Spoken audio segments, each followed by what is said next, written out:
Hello, this is Tim Kamsa with TBC Action Coach of Indiana with our Business Spotlight series. The purpose is to interview and promote local business owners on our email database as well as our social channels, because we know that if every small business is strong, then the economy is strong. So today I have the pleasure of talking with Emily. Emily, welcome. It's great to have you on the program today. Hello, it's nice to be here. Well, let's start with you introducing yourself and tell us a little bit of your background. So my name is Emily Harshman. I am the CEO of Agility Consulting International. I have been in the Agile industry about 11 years now. I've worked in more than 10 different industries. And so everything from scaled Agile to large scale Scrum to Nexus, all of the tools, version 1, Rally, Jira, ServiceNow. It's just crazy. And how everyone applies Agile is all different. And so I actually started out in this industry because I wanted to help people. Because when I got started out, I got thrown in and said, just go figure it out. And then I learned a lot and I said, I can help people. So that's why I do it. Fantastic. So tell us, what is Agile? So Agile is iterative development. So it has been around about 70 years, 60 years now. It started out in the 40s with Edward Deming with Lean. So you think about value stream mapping, you think about process improvement in Toyota. And then the Air Force actually used Agile in the 50s to literally build the plane as they're flying it. So experimental planes. And then the Department of Education still uses Rational Unified Process, another form of Agile in the 80s. And they still use Microsoft Access, which is amazing. But anyway, that's a side note. But then in 1986, Scrum came out, which is a lightweight framework most people will recognize, Scrum masters and product owners and teams. And then what happened was people kind of figured out, we can figure out how one team works, but how do we figure out how to organize with a team of, or with an organization of 5,000? And so then what we do is we take, so then Scaled Agile was born in 2011, which basically said, how can we take these teams of teams and put them on trains and have them working together? And so that's, that evolution has just emerged. So basically Agile's iterative development. And it's, so we want to get quick and fast feedback. I don't want 6 months to see it. Show it to me now. Does it work? Do I like it? No, I hate it. Change it. And so that's the way Amazon works. That's the way Google works. That's the way Netflix works. That's how they get features out quickly to you. Got it. Fantastic. So I'm going to ask you, give us a 60-second commercial for your business. What we do is we come in and find what success means to you and help you drive to it.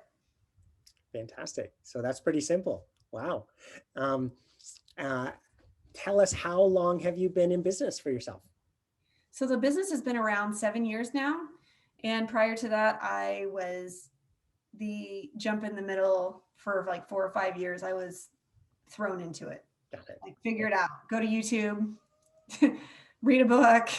And so I learned a lot. And then I finally got my certifications, and then I was able to help people. Fantastic. So tell us, who do you serve? Really, who's your best customer? We call that a target audience. My best customer is medium-sized to large-sized businesses, people that have teams of teams that are trying to get to deliver more frequently, and not only from the bottom or from the top, and from the top perspective. So think about huge initiatives. How do you get your whole organization driven to it? And so it's typically, I've done a lot of work in a lot of industries, but a lot of insurance work, pharmaceutical work, business agility. That means outside of software development. It's a huge thing right now, is business agility. So that's my market. So give us a little flavor. What do you do if a client brings you on board? How does that process work? Sure. So that's a great question. So when clients come on board, I first need to understand their current state, because you can't go from 200 pounds to 150 overnight. So I need to understand where you're at, what your current habits are, how you're organized, et cetera, before we can even go anywhere. And then I need to find out what success is to you. Where do you want to go with what you're doing? How do you want to get there? How is your human resources structured? How is the bonuses structured? How do you do budgeting? I need to fully understand the full picture, and then I can make recommendations and put an action plan together, a roadmap, if you will. And then, and then in that roadmap, is that where that iterative process takes place? yes. So Agile is part of the solution. Got it. But usually it's not a process problem. If you get my drift, yeah. There's usually an organizational structure or people issue at the end. Makes sense. Sure. So Emily, tell us, what has been the greatest impact that COVID has had on your business? So what's funny is it's information technology. And I'll quote a friend of mine who owns a hardware infrastructure consulting business. He's like, I made more money in 2019 to 2020 because everyone went online and no one knew how to get along. And then on the Agile side, so all the servers, people being able to log in, people VPNing that were never VPNing, everyone's always in this huge, large office building. And then these teams working together remote. That's where the boom happened. I have all these teams. How do I get them to work together when they're not on the same page? Sure. So it's required everybody to pivot. So what are one or two actions that you've had to do differently to make a difference in your business, and how's that been working for you? So one or two action items that I've taken to pivot my business is, and this is huge. So part of what we offer is the consulting piece, but also training. So we've had to pivot and adjust our training to the remote structure. So everything went remote. So you had to, and then what happened is a lot of other companies were offering things as well. Similar things. So the market in some areas was a little flooded, for lack of a better term. So when you start talking about the changes you had to make, I had to differentiate myself to say, okay, I have let's see what we can do to get feedback up. Let's play with pricing. What do people are looking for? What do people need? And so I didn't have very many classes canceled, but it definitely ventured me into the DevOps world. So now we're a DevOps Institute partner because that is also a really great market. And it also has a lot of opportunity because you can't have Agile, that iterative feedback, without the continuous testing. Fantastic. So here's an interesting question, Emily. It's been said that smart people learn from their mistakes and wise people learn from the mistakes of others. So what mistakes have you made along the way that you'd be willing to share so that other entrepreneurs can learn from your experience? So do you mean entrepreneurs or Agile teams? There's a difference. Just business owners in general, or, yeah. Okay. So one of the first mistakes I made was being naive about investments. So if you're going to make an investment into something, if you're going to spend $15,000 to $30,000 a year for a membership, you need to really have a solid marketing budget. You need to have a solid budget of where this is marketing, this is software expenses.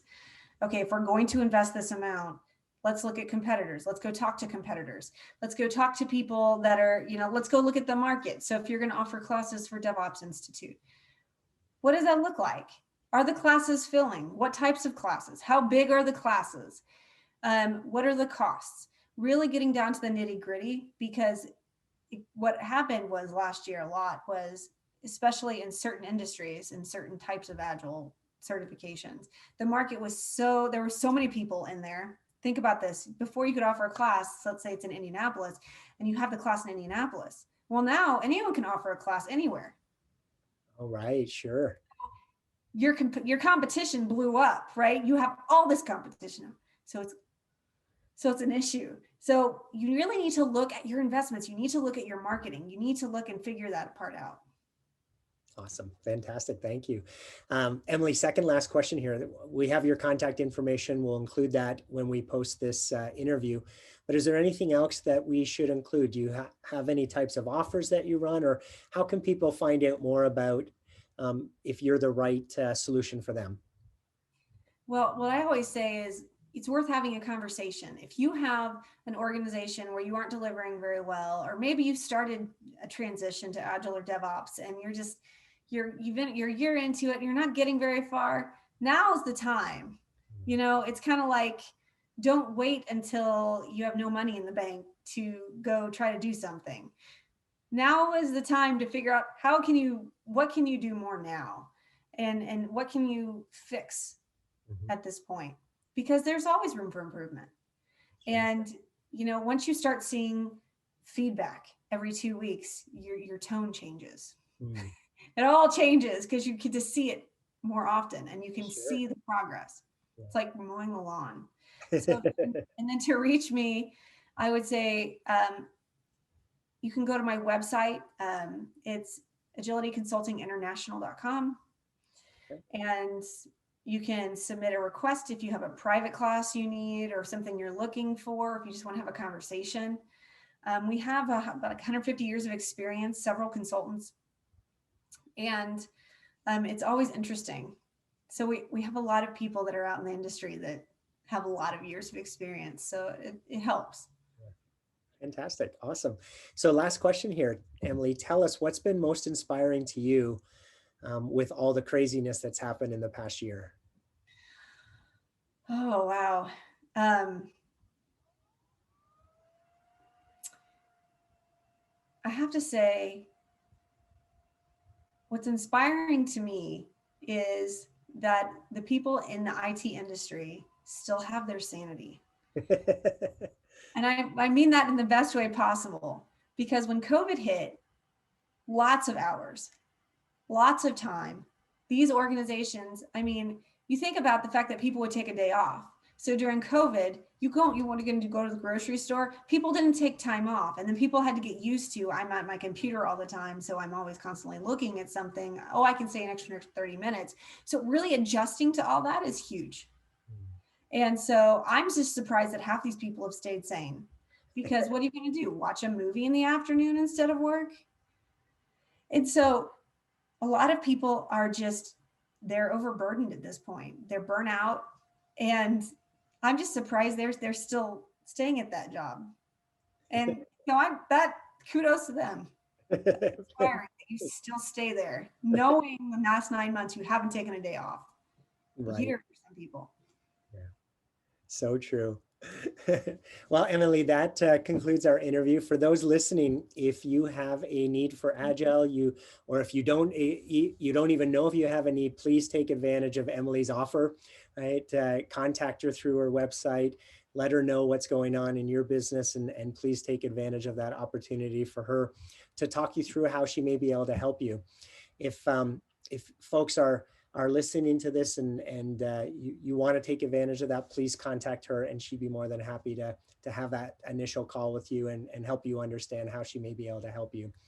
Emily, it's been a pleasure learning about you and your business today, and I wish you tremendous success.